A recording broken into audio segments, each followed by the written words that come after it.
جسم شفاف چاندی شیشے کی طرح چمکتا ہوا ہوگا، اور چہرے سے داڑھی غائب ہو جائے گی، اور آنکھوں میں سرما اپنے آپ فٹ ہو جائے گا، لگ جائے گا، اور سر کے بال نیم گھنگریالے ہو کر گردن تک آ جائیں گے، اور چہرہ 14ویں رات کے چاند کی طرح چمکتا ہوا ہو جائے گا۔ ان کے چہروں کے نور کے آگے سورج کا نور بھی نظر نہیں آئے گا، اور اللہ تبارک و تعالی ان کو مکمل اکمل اعلی خوبصورت پیشاب سے پاک، پخانے سے پاک، بڑھاپے سے پاک، موت سے پاک، غموں سے پاک، تھکن سے پاک، ذوق سے پاک، دکھ درد سے پاک وجود دے کر، زندگی دے کر، پھر کہے گا چلو یہ میری جنت ہے، چلو۔ تو جنت پر آئیں گے تو دروازہ بند ہوگا، تو سارے کہیں گے اندر کیسے جائیں، سیتا کون کاٹے؟ تو سارے آئیں گے آدم علیہ السلام کے پاس، جناب ہمیں اندر لے چلو۔ وہ کہیں گے میں نہیں لے جا سکتا، میں نے تو تمہیں نکالا تھا، میں اندر کہاں سے لے جاؤں؟ تم کسی نوح علیہ السلام کے پاس جاؤ، وہ کہیں گے ابراہیم علیہ السلام کے پاس جاؤ، وہ کہیں گے ادھر جاؤ اسحاق یعقوب یوسف علیہ السلام کے پاس جاؤ، وہ کہیں گے موسیٰ علیہ السلام کے پاس جاؤ، وہ کہیں گے یونس علیہ السلام کے پاس جاؤ۔ ایسے نام بتا رہا ہوں، کوئی ترتیب ایسی نہیں ہے، ہر نبی دوسرے کے پاس بھیجے گا، ہر نبی دوسرے کے پاس بھیجے گا۔ سب سے آخر میں آئیں گے عیسیٰ علیہ السلام کے پاس، وہ کہیں گے میں تمہیں اندر نہیں لے جا سکتا، تمہیں اندر لے جانے والے کا پتہ بتا سکتا ہوں۔ کہ چلو پتہ بتائیں، کہ جاؤ آخری نبی حبیب اللہ کے پاس جاؤ، محمد الرسول اللہ کے پاس جاؤ صلی اللہ علیہ وسلم، ان کے بغیر آج کوئی جنت میں تمہیں نہیں لے جا سکتا۔ تو سارے مسلمان چاہے اس امت کے چاہے پہلی امتوں کے ہمارے نبی کے پاس آ کر عرض کریں گے یا رسول اللہ اندر لے چلیں، تو آپ کہیں گے میں ہی لے چلوں گا۔ اب سجدے میں سر رکھیں گے، پھر آپ کو اللہ تعالیٰ ارشاد فرمائے گا میرے محبوب سر اٹھا، مانگ ملے گا، شفاعت پر قبول ہوگی۔ کہیں گے یا اللہ دروازہ کھول، تیرے بندے اندر جانا چاہتے ہیں۔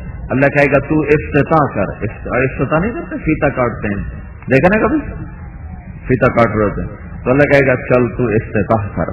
تو آپ سجدے سے سر اٹھائیں گے تو جنت سے ایک سواری اڑتی ہوئی آئے گی، آپ کے سامنے لینڈ کرے گی، آپ اس پر بیٹھیں گے، اس کی رسی ایسے زمین پر ایسے گرے گی، اس رسی کو پکڑنے والا ڈرائیور ہوگا، نبی کا ڈرائیور، تو لہذا ہر نظر اٹھے گی کہ یہ رسی کون پکڑے، کس کے ہاتھ میں آئے، تو اللہ کی طرف سے اعلان ہوگا بلال حبشی کو آگے لاؤ، اور یہ رسی اس کو پکڑائی جائے۔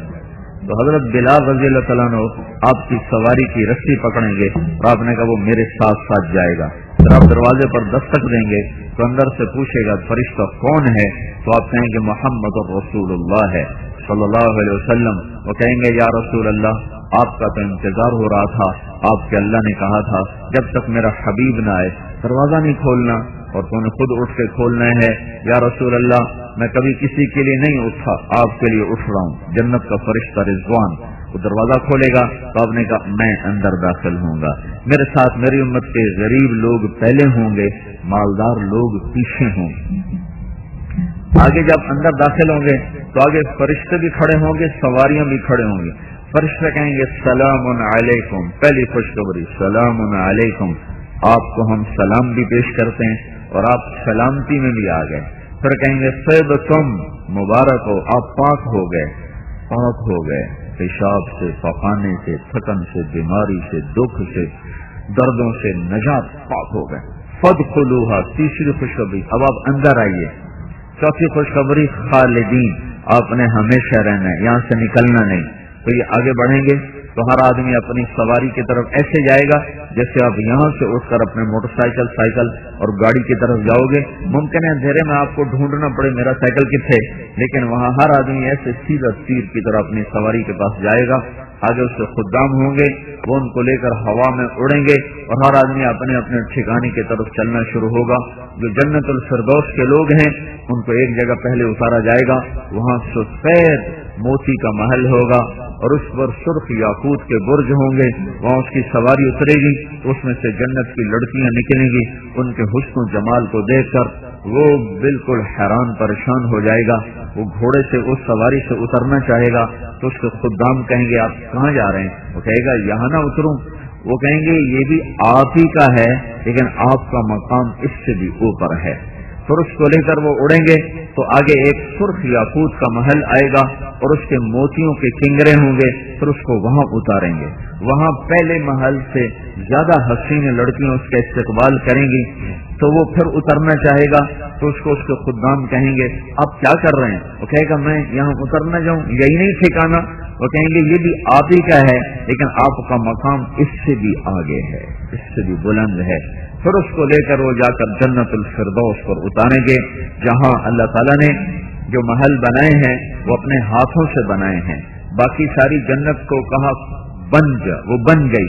جنت الفردوس کی ایک ایک اینٹ اللہ نے خود لگائی ہے. ایک اینٹ موتی کی، ایک یاقوت کی، ایک زمرد کی، مشک کا گارا ہے اور زعفران کی گھاس ہے، اور اللہ کا عرش اس کا لنٹر اور اس کی چھت ہے. جو اللہ کی مخلوق میں اللہ کا عرش سب سے خوبصورت مخلوق ہے، ویسے چھت بن کے اللہ نے بنایا ہے. وہاں جا کر اس کی سواری اترے گی تو جنت کے اس عالی شان محل کے دروازے پر اس کی دنیا کی بیوی اس کے استقبال کے لیے کھڑی ہوئی ہوگی. ہاں، اللہ کے نبی نے فرمایا جنت کی حور سورج کو اتنی انگلی دکھا دے، یہ اتنی یعنی ایک پورا سورج کیسے دکھائے تو سورج اس لڑکی کے اتنے حصے کے نور کے سامنے نظر نہیں آئے گا، چھپ جائے. تو اس کا چہرہ کیسا ہوگا، اس کا باقی بدن کیسا ہوگا؟ تو حدیث میں آتا ہے کہ ایمان والی عورت جنت کی اس حور سے 70,000 گنا زیادہ خوبصورت ہوگی. وہ دروازے پر اس کے استقبال کرے اور اس کو 4 خوشخبریاں سنائے گی. انت حبی و انا حبک، تو میرا محبوب میں تیری محبوبہ. انا الخالد فلا اموت، اب مجھے موت نہیں آئے گی، وہ دنیا میں آئی تھی. انا الراضیہ فلا اسخط، اب تیری میری لڑائی کبھی نہیں ہوگی، وہ تھوڑا بہت دنیا میں ہوتا تھا. انا المقیمہ فلا ارحل، میں ہمیشہ تیرے ساتھ رہوں گی، تجھے چھوڑ کے کبھی نہیں جاؤں گی، کبھی نہیں جاؤں گی، کبھی نہیں جاؤں گی. اور انا الناعمۃ فلا ابأس، اب میں ہمیشہ جوان رہوں گی، اب میرے اوپر کبھی بڑھاپا نہیں آئے گا. وہ اس کو لے کر اندر محل میں داخل ہوگی تو اس کے نیچے دیکھیں گے تو تجری من تحتہم الانہار، دودھ کی ابلتی ہوئی اچھلتی ہوئی نہریں، پانی کی نہریں، شہد کی نہریں، شراب کی نہریں، اور سونے چاندی کے فرش پر چلتے ہوئے وہ دونوں آ کر تخت پر بیٹھیں گے. وہ ادھر دیکھے گا تو اس کی جنت کی حوریں، وہ ادھر دیکھے گا تو اس کی جنت کی حوریں، وہ اوپر دیکھے گا تو اللہ کا چمکتا ہوا عرش، اور سامنے دیکھے گا تو پھلوں کے جھکے ہوئے خوشے اور گوشے اور درختوں کے لمبے لمبے سائے، اور وہ سامنے دیکھے گا تو اڑتے ہوئے پرندے، اور وہ دائیں بائیں دیکھے گا تو خدام کی قطاریں اور بچھے ہوئے قالین اور بھرے ہوئے جام اور لبالب بھری ہوئی سرائیاں اور سجی ہوئی تشتریاں، اور اس میں کھانے اور پھل اور فروٹ، اور اس کے خدام موتیوں کی طرح اس کے چاروں طرف طواف کرتے ہوئے. فَإِذَا اسْتَقَرَّ بِهِمُ الْقَرَارُ، یہاں ان جب بیٹھیں گے اور ان کو قرار آئے گا اور ان کے خدام ان کو سلام پیش کریں گے تو ایک نشے میں ڈوبیں گے کہ اچانک جنت کے دروازے کھلیں گے اور چاروں طرف سے فرشتے داخل ہوں گے.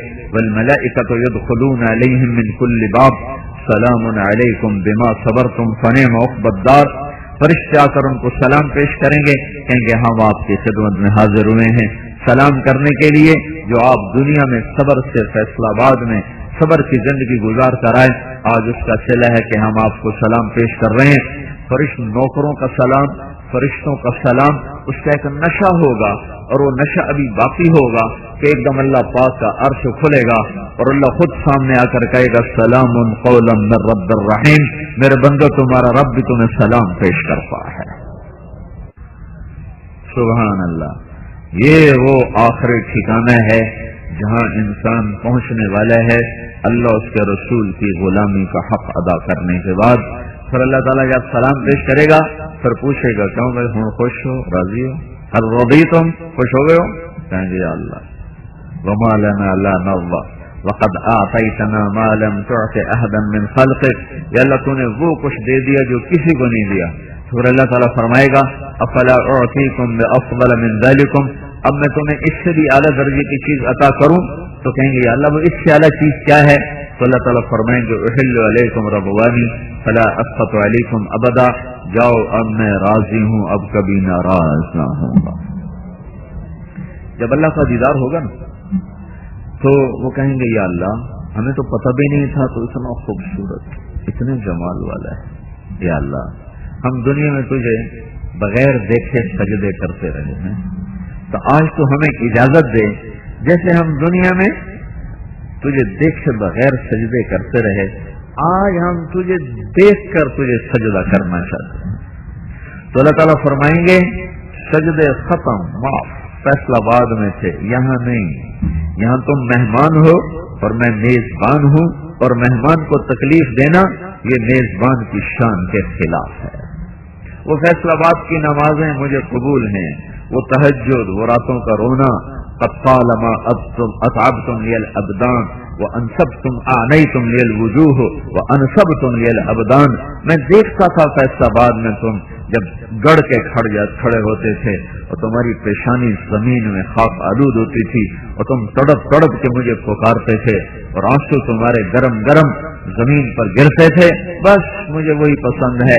اب تمہیں کوئی کسی قسم کا حکم نہ دیا جائے گا، کلو وشربو ہنیئا بما اسلفتم فی الایام الخالیہ، جاؤ موج کرو، مزے کرو، کھاؤ پیو، رب بلدۃ طیبۃ ورب غفور، جاؤ جنت پاک شہر ہے اور رب تمہارا مہربان ہے، اور موت مر گئی ہے اور غم چھٹ گئے ہیں، اب تم ہو اور تمہارا رب ہے، سلونی اعطکم، جو مانگو گے تمہارا رب تمہیں پیش کرے گا۔ یہ زندگی شروع ہوگی اور پھر آگے چلے جاؤ، جیسے رب کی ذات کی کوئی انتہا نہیں، اس زندگی کی کوئی انتہا نہیں۔ میرے بھائیوں، بڑے گھاٹے میں چلا گیا وہ نوجوان جو جوانی کے نشے میں جنت کو بیچ گیا، اور بڑے گھاٹے میں چلا گیا وہ انسان جو دنیا کی چند روزہ زندگی اور چند روزہ مال و متاع کے پیچھے اس جنت کی ہمیشہ کی نعمتوں کو بھول گیا، جو یہاں کی شراب کے پیچھے جنت کی شراب بھول گیا، یہاں زنا کے پیچھے پڑ کے وہ جنت کی پاک بیویوں کو بھول گیا، اور وہاں کے سونے چاندی کے محلات کو بھلا کر یہاں کے سونے چاندی کے کھوٹے سکوں پر وہ بک گیا، فروخت ہو گیا۔ وہ زندگی زندگی نہیں جو نفس و شیطان کی غلامی میں گزر جائے۔ بھائیو، اپنے اللہ کو اپنا مطلوب بنا کے چلنا سیکھنا ہے، یہ تبلیغ کی محنت ہے۔ جنت میں جانے کی چابی ہے میرے نبی کے پاس، میں نے ابھی آپ کو بتایا کوئی جا نہیں سکتا۔ آپ نے کہا جنت کی چابی بھی میرے ہاتھ میں ہوگی، جب تک میں نہیں کھولوں گا کوئی اس میں جا نہیں سکتا ہے۔ تو اب اللہ سے جڑنا ہو اور جنت میں جانا ہو تو یہاں رہ کر حضرت محمد صلی اللہ علیہ وسلم کی پاک زندگی کو اپنانا پڑے گا۔ وہ ہمارے راہبر، ہمارے ہادی، ہمارے رسول، ہمارے قائد، ہمارے شفیع، ہمارے پتہ نہیں کتنے الفاظ، ساری دنیا کے الفاظ اکٹھے کروں تو بھی وہ آپ کی شان کا حق ادا نہیں ہو سکتا۔ آپ ہمارے اور بندوں کے درمیان واسطہ ہیں، جیسے اللہ آسمانوں پر مہربان بھی ہے، رؤوف الرحیم بھی ہے، ایسی اللہ نے ہمیں ایسا نبی عطا فرمایا جس کو اللہ تعالیٰ نے خود ارشاد فرمایا بالمؤمنین رؤوف الرحیم، یہ ایمان والوں کے لیے رؤوف الرحیم ہے۔ ہمارا کام بڑا آسان ہے، اوپر اللہ رؤوف الرحیم ہے، نیچے اللہ کا رسول وہ رؤوف الرحیم ہے۔ اگر اس سے تھوڑی سی اس کی غلامی میں آ گئے تو کام ہمارا بن جائے گا، مسئلہ حل ہو جائے گا۔ سارے نبیوں کی محبت اکٹھی کرو امت کی تو ہمارے نبی کی محبت اپنی امت کے ساتھ زیادہ ہے۔ سارے نبیوں کے آنسو اکٹھے کرو اپنی امت کے لیے تو ہمارے نبی کے آنسو اپنی امت کے لیے زیادہ ہے۔ ساری امت نبیوں کی دعا اکٹھی کرو اپنی امتوں کے لیے تو ہمارے نبی کی دعا اپنی امت کے لیے زیادہ ہے۔ تو بھائیو، حضرت محمد صلی اللہ تعالی وسلم وہ واحد ہستی ہیں جن کے پیچھے چل کر ہمیں اللہ مل سکتا ہے، باقی اور نہ کوئی راستہ ہے، نہ کوئی اور طریقہ ہے، نہ کوئی اور سیرت ہے، بس ایک ہی سیرت ہے، ایک ہی صورت ہے، ایک ہی صراط مستقیم ہے، اور وہ حضرت محمد صلی اللہ تعالی وسلم کا ہے۔ قل ان کنتم تحبون اللہ فاتبعونی یحببکم اللہ فلا وربک لا یؤمنون حتى يحكموك فيما شجر بينهم ثم لا يجدوا في أنفسهم حرجا مما قضيت ويسلموا تسليما لقد جاءكم رسول من أنفسكم عزيز عليه ما عنتم حريص عليكم بالمؤمنين رؤوف رحيم اور قد جاءكم من الله نور وكتاب مبين يا أيها النبي إنا أرسلناك شاهدا ومبشرا ونذيرا وداعيا إلى الله بإذنه وسراجا منيرا اور تبارك الذي نزل الفرقان على عبده ليكون للعالمين نذيرا اور نون والقلم وما يسطرون ما أنت بنعمة ربك بمجنون وإن لك لأجرا غير ممنون وإنك لعلى خلق عظيم فلا أقسم بما تبصرون وما لا تبصرون إنه لقول رسول كريم وما هو بقول شاعر قليلا ما تؤمنون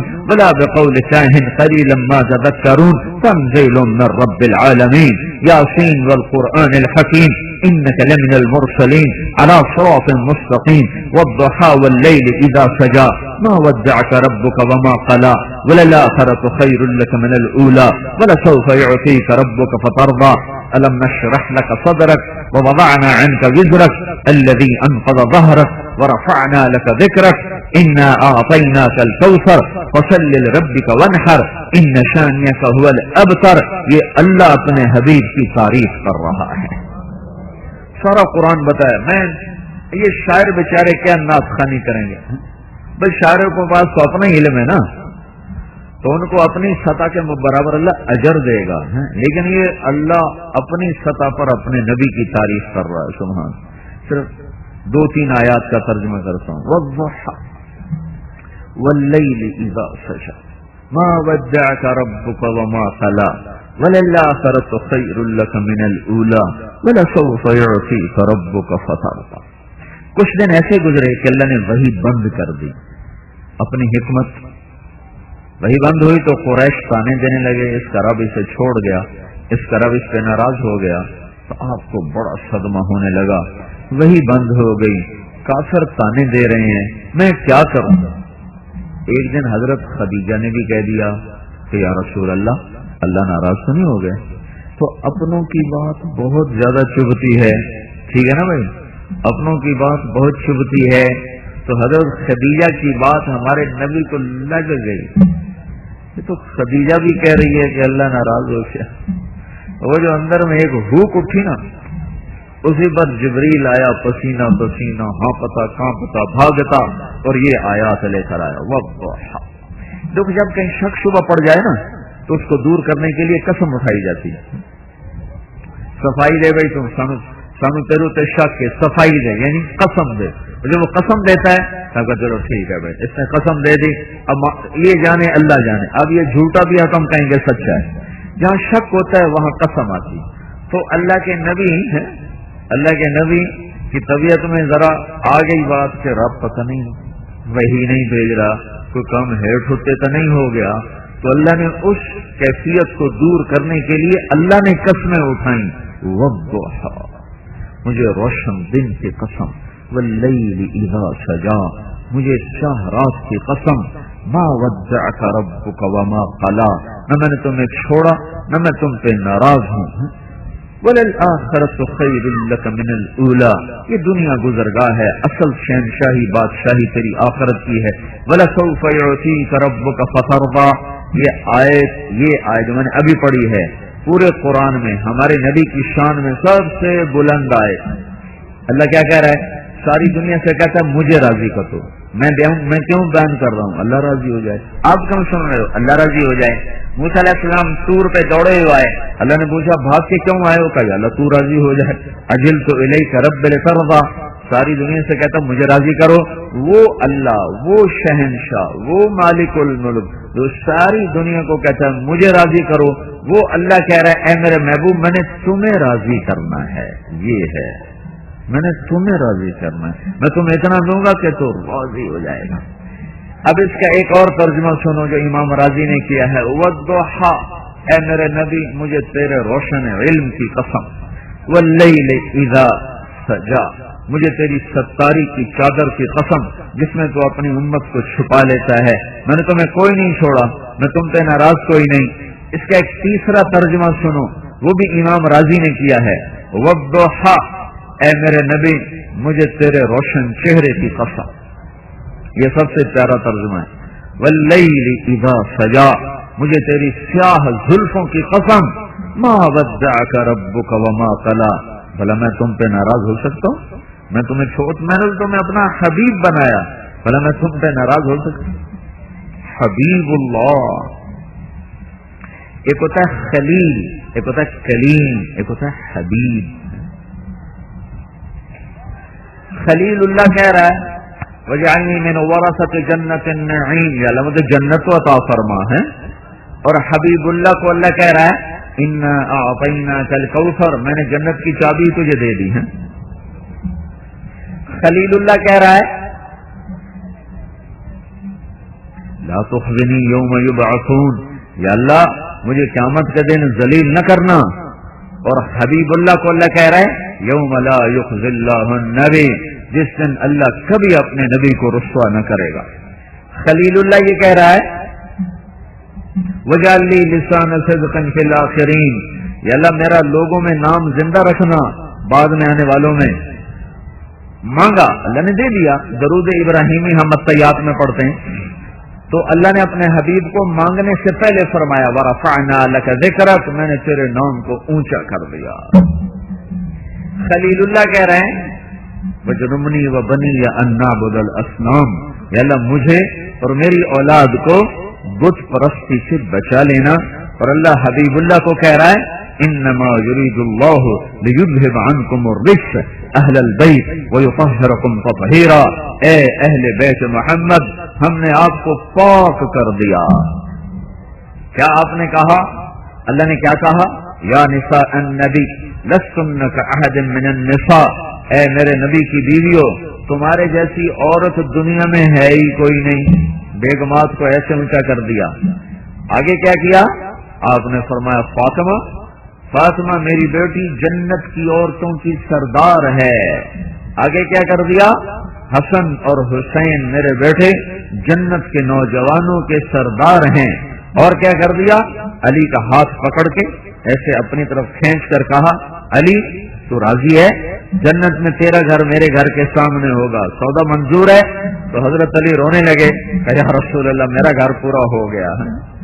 اما ترضى ان يكون منزلك مقابل منزلي في الجنة، اے علی راضی ہو جنت میں تیرا گھر میرے گھر کے سامنے ہوگا؟ کہا جی بس بس بس بس میں راضی ہوں، مجھے سب کچھ مل گیا، مجھے سب کچھ مل گیا. یہ قرآن میں فرق ہے حبیب اللہ خلیل اللہ. کلیم اللہ حبیب اللہ. کلیم اللہ اللہ سے کہہ رہے ہیں رب اشرح لی صدری، یا اللہ میرا سینہ تو کھول. اور اللہ حبیب اللہ کو کہہ رہا ہے الم نشرح لک صدرک، میرے محبوب میں نے تیرا سینہ کھول دیا. کلیم اللہ کہہ رہے ہیں ویسر لی امری، یا اللہ میرا کام تو سوکھا کر. اور اللہ حبیب اللہ کو کہہ رہا ہے وسنیسرک للیسرا، میں تیرے سارے کام آسان کر دوں گا. اور کلیم اللہ کہہ رہا ہے، کلیم اللہ کہہ رہے ہیں یا اللہ یا اللہ واحلل عقدۃ من لسانی یفقهوا قولی رب اشرح لی صدری ویسر لی امری واحلل عقدۃ من لسانی یفقهوا قولی. یا اللہ تو میرا سینہ کھول. اللہ نے کہا الم نشرح لک صدرک، میں نے تیرا سینہ کھول دیا. ان کا ویسر لی امری، اللہ میرا کام آسان کر. ایک دوسری آیت ووضعنا عنک وزرک، اے میرے حبیب میں نے تیرے کام کو سوکھا کر کے تیرے بوجھ ہٹا دیے. موسیٰ علیہ السلام بولے اجلت الیک رب لترضی، یا اللہ میں دوڑ کے آیا ہوں تیری طرف تاکہ تو راضی ہو جائے. اور اللہ حبیب اللہ سے کہہ رہا ہے وَلَسَوْفَ يُعْطِيكَ رَبُّكَ فَتَرْضَى، اے میرے محبوب میں نے تمہیں راضی کرنا ہے. آدم علیہ السلام کو اللہ کہہ رہے ہیں وَلَقَدْ عَهِدْنَا إِلَىٰ آدَمَ مِنْ قَبْلُ فَنَسِيَ، میں نے آدم علیہ السلام سے وعدہ لیا کہ تو نے یہ درخت نہیں کھانا، وہ بھول ہی گئے. فَنَسِيَ، وہ بھول گئے. آدم علیہ السلام سے وعدہ لیا، وہ بھول گئے. اور اللہ اپنے حبیب کو کہہ رہے ہیں سَنُقْرِئُكَ فَلَا تَنسَىٰ، اسے جو کچھ بتاؤں گا یہ کبھی نہیں بھولے گا، یہ نہیں بھولے گا. داؤد علیہ السلام کو اللہ حکم دے رہے ہیں لا تتبع الہوا، اے داؤد میں نے تمہیں حکومت دی ہے اپنی خواہش کے تابع ہو کے فیصلے نہ کرنا. اور اللہ اپنے نبی کی صفائی پیش کر کے فرما رہا ہے ما ينطق عن الهوى، یہ میرا نبی اپنے خواہش کا بول بھی نہیں بولتا. فیصلے تو بڑی دور کی بات، بول بھی نہیں بولتا ہے.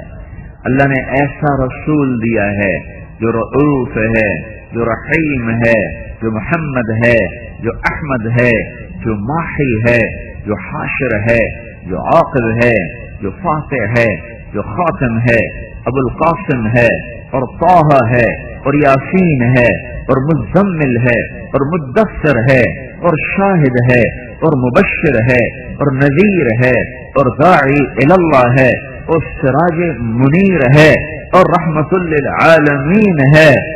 یہ سارے قرآن سے حدیث سے نام ہیں جو میرا اللہ اپنے حبیب کو دیتا چلا جا رہا ہے، دیتا چلا جا رہا ہے. بھائیو، اللہ تک پہنچنے کے لیے سید قریشی ہونا ضروری نہیں ہے، اللہ تک پہنچنے کے لیے غلام رسول ہونا ضروری ہے.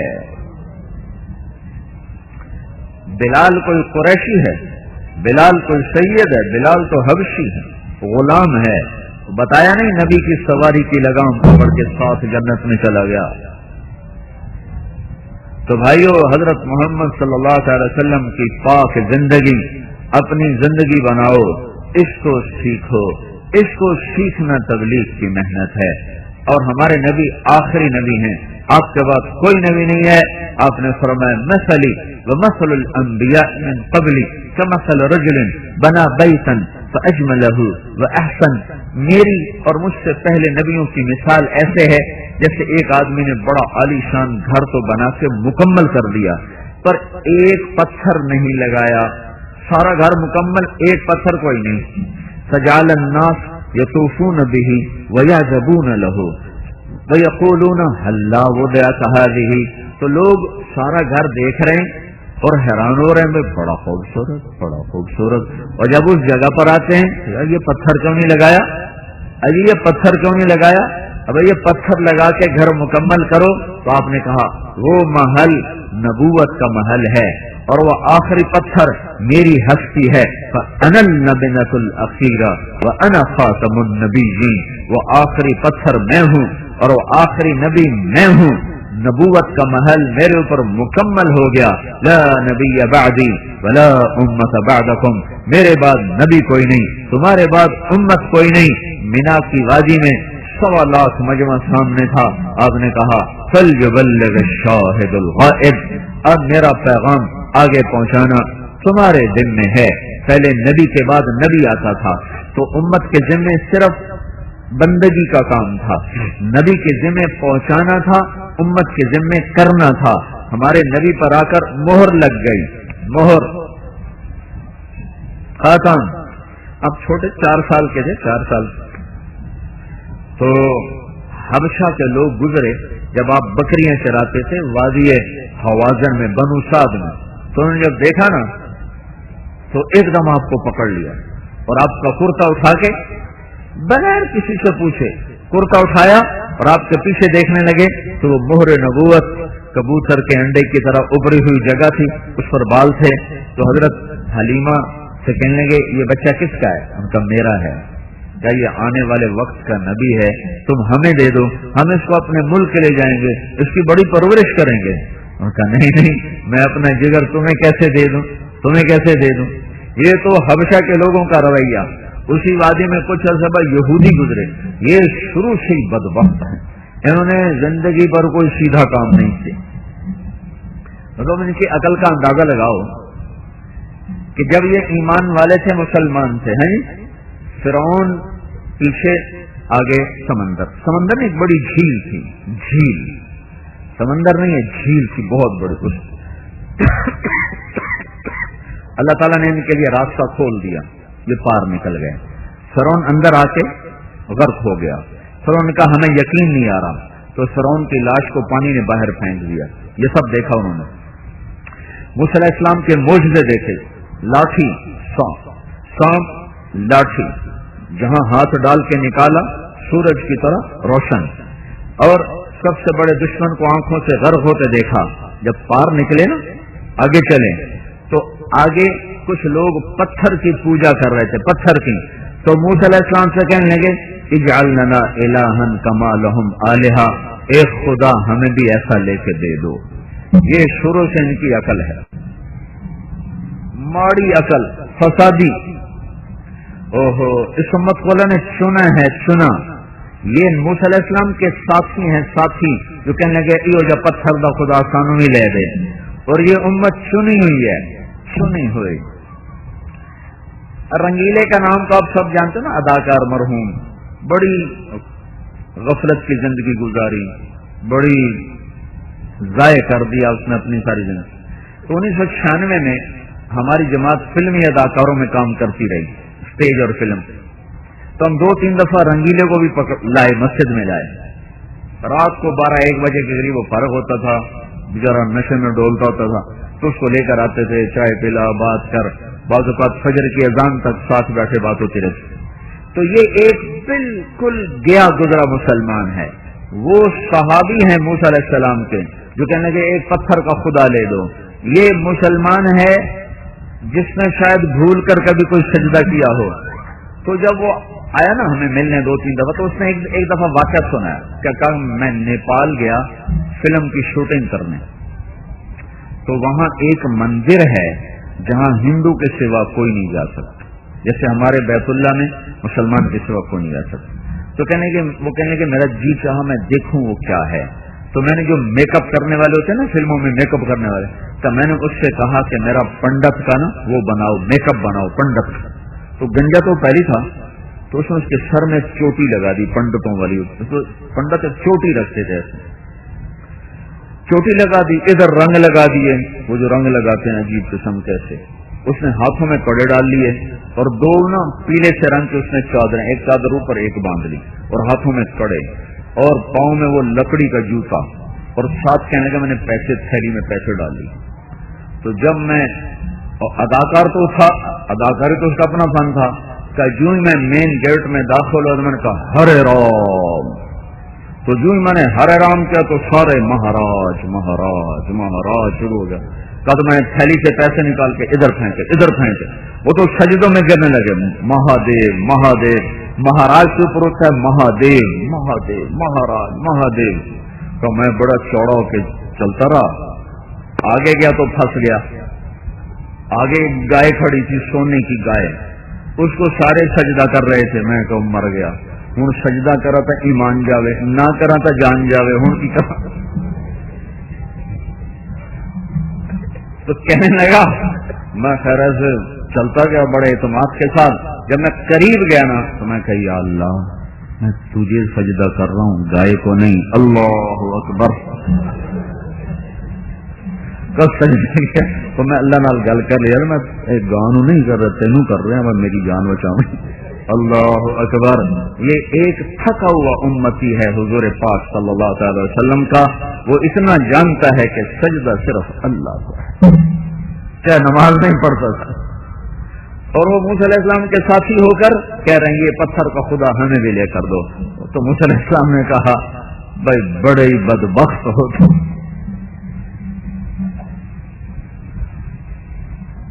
انکم قوم تجہلون۔ یہودیوں کا گزر ہوا تو انہوں نے جب دیکھا نا آپ کو تو کہنے لگے یہ کس کا بیٹا ہے؟ تو حضرت حلیمہ سعدیہ نے کہا میرا بیٹا ہے۔ کہ اس کا باپ کدھر ہے؟ کہ اس کا باپ وہ ہے، اپنے خامن کی طرف اشارہ کیا، ابو کبشہ کے، وہ ہے۔ تو وہ کہنے لگے بدبخت، اگر تم ہمیں کہتی نا اس کا باپ مرا ہوا ہے تو ہم اس کو یہیں قتل کر دیتے۔ ان کی کتابوں میں تھا نا کہ باپ مرا ہوا ہے۔ تو بھائیو، حضرت محمد صلی اللہ علیہ وسلم آخری نبی ہیں، آپ کے بعد کوئی نبی نہیں ہے۔ تو آپ کے مبارک پیغام کو لے کر دنیا کے آخری کنارے تک جانا یہ ہماری ذمہ داری ہے۔ تو ہم 2 چیزوں کے مکلف ہیں، ایک اس اللہ سے دوستی لگائیں جس کی نعمتوں کے آگے ہم سر نہیں اٹھا سکتے، ایک اس کے رسول کی غلامی کے سامنے سر جھکائیں جس کے ایک آنسو کی قیمت نہیں دے سکتے، وہ تو منو من نہیں تنو تن آنسو بہا گیا اس امت کے لیے۔ اور دوسری چیز ہے کہ ہمارے نبی آخری ہیں، آپ کے بعد کوئی نہیں ہے، تو آپ کا پیغام دنیا کے آخری انسان تک پہنچانا یہ ہماری ذمہ داری ہے۔ یہ ہے بھائیو تبلیغ کے کام کا خلاصہ۔ اس کے لیے وقت مانگتے ہیں، آپ سارے بھائیوں کی خدمت میں گزارش ہے، میں اپنے آپ کو بھی کہتا ہوں، آپ سے بھی کہتا ہوں، آج تک جو اللہ کی نافرمانیاں کی ہیں اس پر توبہ کریں، اللہ سے معافی مانگیں، استغفار کریں، اور اللہ تعالیٰ ایسا کریم ہے، ادھر ہم کہتے ہیں یا اللہ میری توبہ، اور ادھر وہ ساری زندگی کے معاف کر کے یہ الٹے ہاتھ کی فائل ساری پھاڑ کے پھینک کر یہاں نئی فائل فٹ کر دیتا ہے۔ وہ ایسا کریم اللہ ہے، نہ تانا دیتا ہے، نہ وعدہ لیتا ہے کچی توبہ کے پکی توبہ، نہ پوچھتا ہے دوبارہ تو نہیں کرو گے، صرف زبان سے کہہ دے یا اللہ میری توبہ۔ تو ایک تو میں سارے مجمع سے گزارش کروں گا بھائی کہ ہم آج یہاں سے توبہ کر کے اٹھیں، بغیر توبہ کے کوئی نہ اٹھے۔ توبہ کا کرتے نا، نیت کرتے نا سارے بھائی، ایک دفعہ کہہ دو زبان سے یا اللہ میری توبہ، ایک دفعہ پھر کہہ دو یا اللہ میری توبہ، ایک دفعہ پھر کہہ دو یا اللہ میری توبہ۔ اس رب کی عزت کی قسم جس کے قبضے میں ساری کائنات کی جان ہے، جس نوجوان نے بوڑھے نے دل سے کہا ہے یا اللہ میری توبہ، وہ اس وقت ایسے بیٹھا جیسے ابھی ماں کے پیٹ سے نکل کے آیا، سارے معاف۔ ہاں، معاف کرنے کی ایک وضاحت ہے، جو فرض نمازیں روزے چھوڑے ان کا گناہ معاف ہو گیا، پر قضا باقی ہے، قضا معاف نہیں، قضا لیکن گناہ معاف ہو گیا۔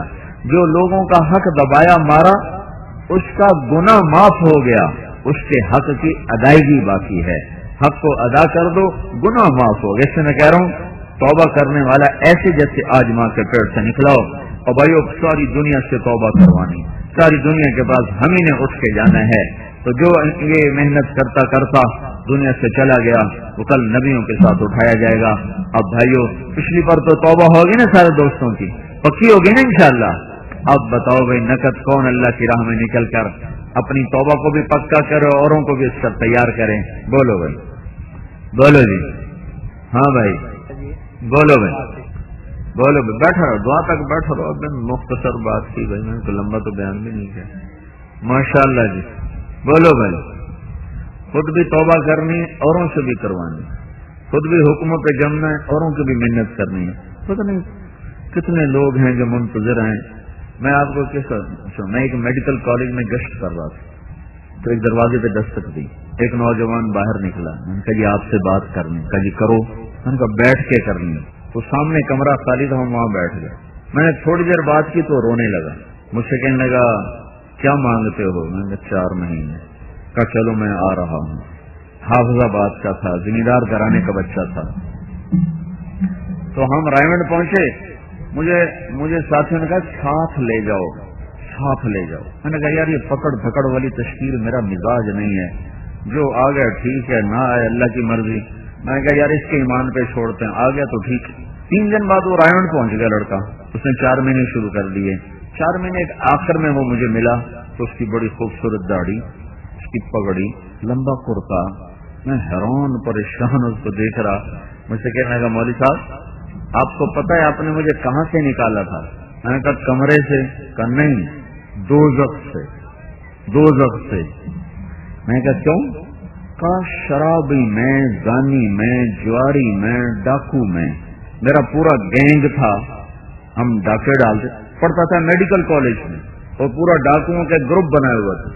کہ ڈاکے ڈالتے تھے، گاڑیاں اٹھا لی، سامان اٹھایا، بیچا، لاہور جا کے عیاشی بدماشی کر کے واپس، کسی کو پتہ بھی نہیں تھا، اور ہمارا پورا ایک گروہ تھا۔ جس وقت تم نے دروازے پر دستک دی ہے اس وقت میں اپنے لڑکوں کے ساتھ ایک گھر کو لوٹنے کا نقشہ بنا رہا تھا کہ اس گھر میں ڈاکہ کیسے ڈالنا ہے، کہ تم نے وہاں سے مجھے نکالا، اور آج میں تیرے سامنے اس شکل میں ہوں، تم نے مجھے جہنم سے نکالا۔ اور اس سے اگلی مزے کی سنوں، 6 مہینے کے بعد وہ بچہ فوت ہو گیا، اسے نہیں پتا تھا موت سر پہ آ چکی، مجھے بھی نہیں پتا تھا، 22 سال کا لڑکا۔ یہ گشت نہ ہوتا تو شرابی مرتا، زانی مرتا، جواری مرتا، ڈاکو مرتا، سیدھا جہنم میں جاتا۔ ایک گشت ہوا اور وہ ان سب چیزوں سے نکل کر سنت رسول چہرے پہ سجا کر، سر پہ پگڑی سجا کر، اللہ کی بارگاہ میں توبہ طائب ہو کر 6 ماہ بعد تو اس کی کہانی ختم ہو رہی تھی۔ کتنے نوجوانوں کو شیطان نے دھوکہ دیا ہوا ہے، علی گڑھی کوئی توبہ دی عمر پہ یہ کر لواں گے، پدنی تو کہر تو حوث کو چھوڑ میاں، مت دیس بدیس پھرے مارا، قذاق اجل کا لوٹے ہے دن رات بجا کر نقارا، کیا بدیا بھینسا بیل شکر، کیا گونی پلہ سر بھارا، کیا گیہوں چاول موٹ مٹر، کیا آگ دھواں اور انگارا، سب ٹھاٹھ پڑا رہ جائے گا جب لاد چلے گا بنجارا۔ اٹھتے جنازے دیکھا کرو، بجتی شہنائیاں مت سنو، پرانی قبریں دیکھو، اونچی بلڈنگیں نہ دیکھو، قبرستان کے سناٹے میں جا کر بیٹھو، ہوش ٹھکانے آ جائیں گے۔ محفل موسیقی میں نہ بیٹھو، ایمان بھی جائے گا، اخلاق بھی جائیں گے۔ تو بھائیو، یہ تبلیغ کا کام اس وقت رحمت بن کے چھایا ہے۔ ایسے لاکھوں کروڑوں نوجوانوں کو اللہ نے توبہ کی توفیق بخشی اور وہ ایسی ظلمتوں سے نکل کر خوبصورت راہوں پہ چلنے والے بن گئے۔ بولو شروع پڑھو۔ اللهم لك الحمد كما انت اهله وصل على محمد كما انت اهله وفعل بنا ما انت اهله انك اهل التقوى واهل المغفرة ربنا آتنا في الدنيا حسنة وفي الآخرة حسنة وقنا عذاب النار۔ یا اللہ ہمارے گناہ معاف فرما دے، جن گناہوں کی وجہ سے تو ناراض ہو گیا ہے وہ ساری امت پر آفات کے دروازے کھلے ہوئے ہیں، ہمارے وہ گناہ معاف فرما دے۔ اور میرے مولا پوری امت میں آپس میں جوڑ پیدا فرما دے، محبت پیدا فرما دے، نفرت کی فضا ختم فرما، لوٹ مار کی فضا کو ختم فرما، قتل و غارت کو ختم فرما، یہ زنا کے شراب کے اڈوں کو ختم فرما، ان کے چلانے والوں کو ہدایت نصیب فرما، راستے کے لوٹنے والوں کو ہدایت نصیب فرما، ان کو اپنا خوف نصیب فرما، رحم دل حکمران نصیب فرما، عادل قاضی نصیب فرما، تاجروں میں سخاوت بھر دے، مالداروں کو سخی کر دے، غریبوں کو خوددار بنا دے، عورتوں کو حیا والا بنا دے، نوجوانوں کو غیرت والا بنا دے، معاشرے میں پاکیزگی کو وجود عطا فرما دے، دھوکے کو، فساد کو، ماں باپ کی نافرمانی کو، ایک دوسرے کو ذلیل کرنے کی فضا کو ختم فرما دے۔ یا اللہ میرے مولا تیری راہوں میں جو لوگ دھکے کھا رہے ہیں ان کے قدموں کے یا اللہ تھکن کے طفیل اور ان کے آنسوؤں کے طفیل میرے مولا تو پوری امت کا نصیب بدل دے اور اس ملک کا نصیب بدل دے۔ یا اللہ جتنے ہم میں ایمان سے اٹھ گئے ان کی قبریں ٹھنڈی کر دے، جو قبروں میں عذاب میں ہیں ان کا عذاب اٹھا دے، جن کے لیے تو نے رحمت کا فیصلہ کیا ان کے درجے بلند فرما دے، ہم میں جو بیمار ہیں ان کو صحت عطا فرما، جو مقروض ہیں ان کے قرض ادا کروا دے، جو ماں باپ کے نافرمان ہیں انہیں ماں باپ کا فرمان بردار بنا دے، جن کے بچے بچیاں جوان ہیں ان کے نیک رشتے مقدر فرما دے، جو آپس میں لڑے ہوئے ہیں ان میں صلح کرا دے، جو روٹھے ہوئے ہیں انہیں منا دے، جو بچھڑ گئے انہیں ملا دے، آپس کی نفرتیں ختم فرما دے۔ اور پاکستان میں جتنے اور اندرون بیرون ملک اجتماع ہو رہے ہیں سب اجتماعات کو قبول فرما کر عمومی ہدایت کے فیصلے فرما اور فیصلہ باد کے آنے والے اجتماع کو بھی سہل آسان فرما۔ یا اللہ پوری امت کے لیے ہدایت کا ذریعہ بنا اور اپنی راہ میں لوگوں کے نکل کر ہدایت پانے کا ذریعہ بنا، اس کے لیے جہد کوشش کرنے والوں کو جزائے خیر عطا فرما۔ یہ جتنے بھائی تیرے دربار میں جمع ہوئے اور ہاتھ اٹھائے ہوئے ہیں تو یا اللہ ہم سب کے اندر کی کیفیات حاجات کو ہم سے زیادہ جانتا ہے۔ میرے آقا ہم تو بہت سی کہہ پاتے ہیں اور بے شمار وہ ہم کہہ بھی نہیں پاتے، اور کتنی ایسی ہیں جن کا ہمیں خیال بھی نہیں ہے، اور تیرا علم کامل، تیری رحمت کامل، تیری شفقت کامل۔ یا اللہ دنیا کی ہر بھلائی ہمارے مقدر فرما اور ہر شر سے حفاظت فرما، اور آخرت کی ہر خیر مقدر فرما اور ہر شر سے حفاظت فرما۔ ربنا آتنا فی الدنیا حسنة وفی الآخرة حسنة وقنا عذاب النار، وصلی اللہ تعالی علی النبی الکریم، آمین۔